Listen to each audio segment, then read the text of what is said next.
Welcome to Pete and Hannah's Watchlist. I'm your host, Pete Mitchell. I'm here with my great co-host, Hannah. Hello, people. Hannah, we're here today for What's Next, the show where we help you figure out what to watch next. That's right. On today's show, we are going to review Smile 2. And we're also going to look at the Australian named Assassin's Plan, which was in America was Knox Goes Away. But before we begin, let us tell the viewers and the listeners what they should do. Could you pretty please leave a like and subscribe to our channel? Subscribe. Leave a comment down below any of your feedback, good or bad. True. Yeah, tell us your thoughts. Hit the notification button and you'll get great content like this one. Hannah, we had another successful movie draft. The results are up on your screen right now. We'll be submitting for voting. Yeah. Wonder who will win this time. Hopefully me, not Denny, please. Some of the movies. Meet the feels. Oh my god. Meet the feels. Taking movies like you. Oh, I need to take this. Someone will take it. I will say, wildcard, your first pick. That's not crazy. the way to go. That's a curve. Hannah. Yes. Yeah. Before we start reviewing, championship belt hold for 2024. Mine is Twisters. And mine is Civil War. Let us get on to today's show. And the first movie we're going to review is Smile 2. Now, Smile 2 is the sequel to the mega hit Smile, directed and written by Parker Finn. And he's back at the helm of this movie. Hannah, that smile is disturbing. Smile 2 is in cinemas now. The elevator pitch we pick up 6 days after the first one. And Oh, wow, really? yeah, and the smiley demon has struck transferred, again. yeah. And now this time he's transferred into a pop singer who's on the comeback trail after a horrific accident. Reasons to see this, it has so many good jump scares. It's very violent, probably more violent than the first one. It has definitely upped the game. Reasons not to see, there are big slow points to this movie, like huge slow points to this movie. It's probably not as paced as well as the first one, but I actually enjoyed this movie, and it has a great twist ending, and I liked it. Rating for this one is a golf clap. Smile 2 is in cinemas now. Hannah, Naomi Scott in this movie, she's really good in it. Yeah. Started in Aladdin, started in Charlie's Angels, She done did. some TV stuff recently, but she gives a great performance as like a pop star. It's like the second time this year we've had like a pop star movie. A thriller. Yeah, I would say this one's better. Okay, yeah. I would say this one's better. Yeah, well, she has been She's a better performer. Okay. She is, yeah, she is just really good. I know, but the ridiculousness of the movie we're talking about is Trap. Yeah. And the ridiculousness of her Being the acting is actually great. daughter of the director. For the plot. There it is. But no, you're talking about, she gives the great, she's like the tortured final girl kind of, she gives that. Rosemary DeWitt plays her mum, and you think, oh man, this mum's evil. Yeah. But it turns out Just perception. it's just perception. And yeah. It's really like it turns on its head. Yeah, man, this movie is...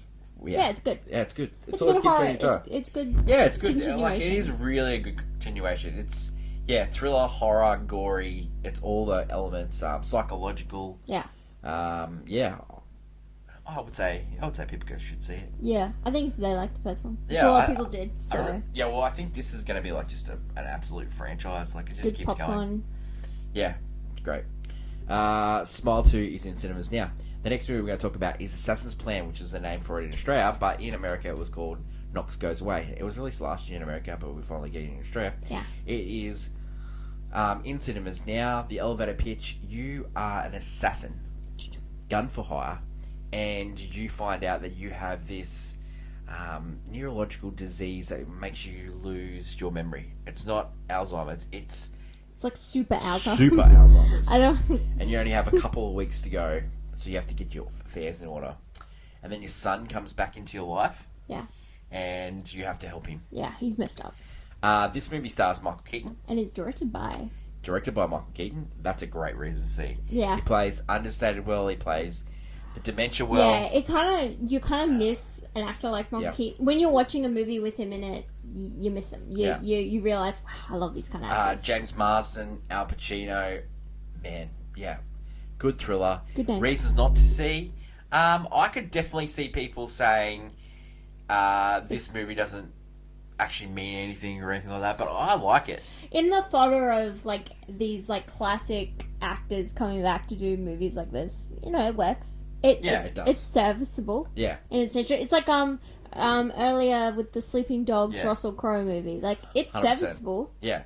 And this movie is 100% a golf I clap. really did enjoy it though. This one. Yeah, this movie is 100% golf I clap. don't know why. I reckon it's a recommend, and it's like, man, like on a rainy Saturday afternoon, you put a movie on. This movie would just fill the bill. It absolutely would fill the bill. For some reason, you feel heartwarmed by this movie.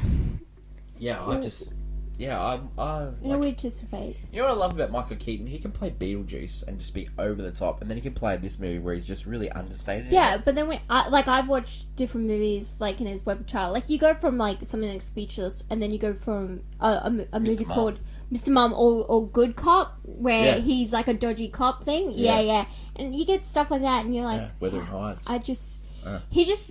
I love Pacific Heights, sorry. I love just the way he acts. One, he's very facial featured actor, and I don't know. Man, for his age, he's buff. I know he probably had to be buff for Batman, but he's buff. He's looking good. He's looking, looking sharp. Good tailoring in this movie. And then you have Pacino just living Pacino's life, which is that guy's being amazing. an old man who gets to have Guy is amazing. Attractive women on his side. You know, I love him. He definitely does not phone this in. I think he's a really good friend. I think he's just playing friend, which is like I love it. It's great. Yeah. I don't know why they create different names for these movies. Yeah. No, but also we're talking about how the fact this movie originally is called Knox Goes Away, which feels like it gives away the plot and idea.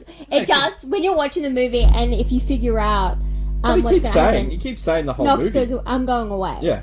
But it kind of is like, But this movie where it's called Assassin's Plan, well, there's a plan in place. He's got a plan. We just got to figure it out. And like the fact that we don't get it, like some movies we get before America, some movies we get the same day. And then you get this movie like a year after. That has a different name. And we're not getting, no one's heard of it before. We're not getting the Andrew Garfield, Florence Pugh movie till next year. Nope, that's crazy. Weird stuff.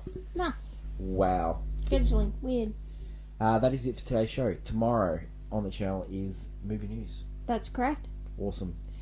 This week, AFI Top 100 movie number 54, and it's MASH.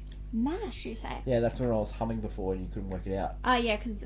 Well, I know of the TV show, Awesome. with the guy from the West Wing. Vote now for... vote now for who won the draft. And the next draft is in a couple of weeks' time, in 22nd of November, and it's year 2015. People have requested later draft, so we're going later draft. That is my lovely co-host, Hannah. Long live cinema. And until we meet again, it's bye for now.